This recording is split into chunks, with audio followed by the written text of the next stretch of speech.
We met online on Match.com. I was like, oh, this guy has like a funny picture, because there was this picture of him on the gym laying down like in fetal position after a hard workout, and I was like, this is unique. I like this. The opening line is tricky. It's tough. And she had a picture of her and her cousin-in-law, Mona, and they were at the Bruce Springsteen concert. That was my opening line, was talking about Bruce Springsteen. I was like, oh, how was the concert? And then he messaged me and was like, do you want to go on a date? And I was like, let's do this. Let's do it.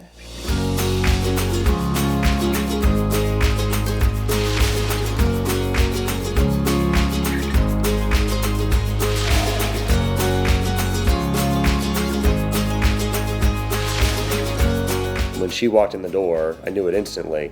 I heard a voice in my head saying, don't let her go, and don't screw this up. It always just flowed so easily. I think the first date was, 3 hours long, 2.5 hours, 3 hours long. Mick is kind of long-winded sometimes, and I think after like 25 minutes, we got to the story of where he actually went to school. We were just having such a good conversation that time just flew by. He was very charismatic and was very cute. The more we interacted, I guess, the more I was like, oh, I really like this guy. I really like this guy. She's got a very kind soul. She is always trying to help other people. I wanted someone that pushed me to do things out of my comfort zone. And he definitely does that, but he does that in a supportive way. That's what I found as a partner for life, and that's what I was looking for. She introduced me to the national parks. I really didn't know what the national parks were, even though one is in our backyard in Shenandoah. We've gone to so many parks, so many hikes, so many swims and snorkeling and diving and all these cool adventures that I never would have experienced had I not met her. He has the biggest heart. Men don't always share as much, which was, it's a great quality to have. We'll talk about things and he'll just start tearing up. I'm like, what's going on? And he'll be like, I'm just thinking about marrying you. Is that not the cutest thing ever?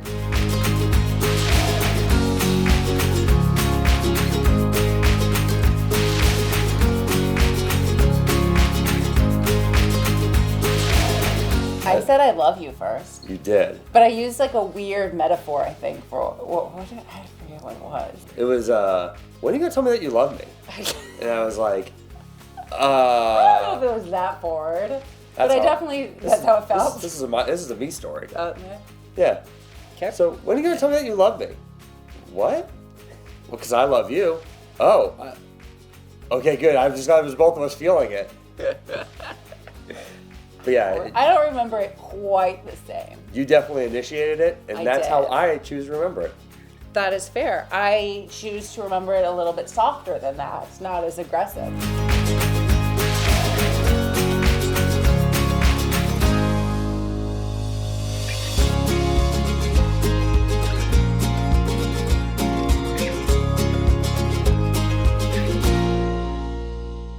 Brian was in the hospital.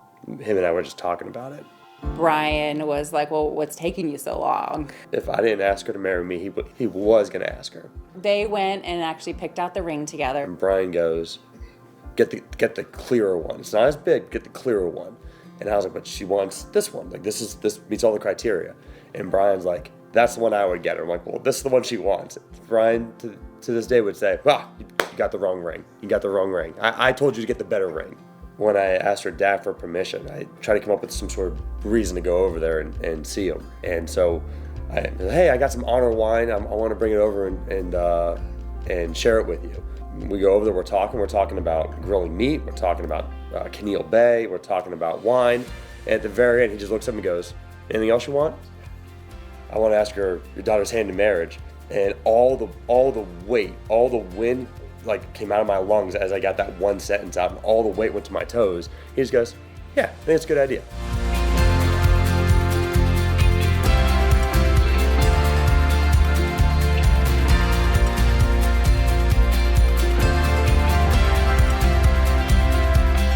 And then the day that we actually asked her, her friends Erin and Jenna and her brother Neil were all involved. And we were gonna try and go to one of the parks, but as I'm leaving work to come home to propose, giant storm rolls through. He like snuck in, and then they started decorating down here because again, it was raining outside. And then he was like, "Oh, open up your birthday presents while everyone's here." Like, I think, and I was like, "No, I don't need to. It's on my birthday." Like, "No, we can do that later." And he's like, "No, you should open them." And then Aaron's like, "Open your presents." And I was like, "Okay." So she finally begrudgingly opens it, and she starts flipping through the book. It was a book that Kaylin had made her, and it was all the national park stuff. It was every park that we'd been to, all the signs and pictures and all that. It was like 20 pages. And I was like looking through, and I was like, "Oh my gosh, Kaylin did like such a great job. Like, there's so many great pictures while I was looking in there." But I also felt rude because I was like looking through a book while everyone was just like looking at me, and I felt uncomfortable. So I was like, "She did such a great job. This is fantastic." And then like I finished the last page, and I was like, "So what's next?" You saw it, and you're like, "Great. What are we doing now?" And Aaron and Jenna and Neil like, "What's it say?" And then I looked down, and I was like, "Oh," because it said, "Will you marry me?" on the very last page that of course I didn't read. And then I turned to him, and he was down on one knee. And I don't even think I could say the words because, again, lungs collapsed.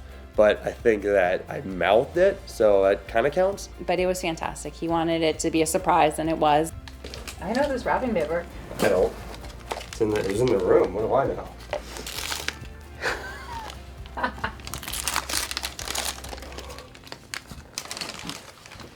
What?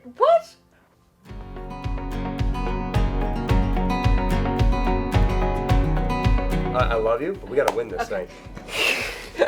I'm looking forward to everything with marriage. I know there's gonna be ups, there's gonna be downs, there's gonna be challenges, there's gonna be good times and bad, and I'm looking forward to riding that out with her. The kid number, anywhere from 3 to 7, I think is the number. 3 to 8 is the number. And we'll see what we get blessed with. 2 to 4. 2 to 4?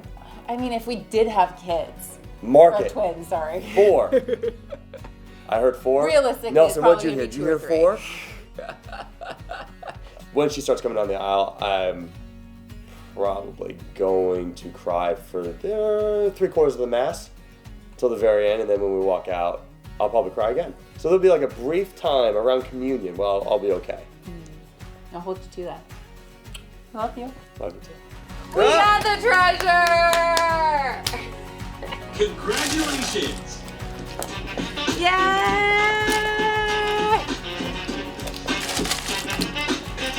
Oh, we have to clean that up. I know.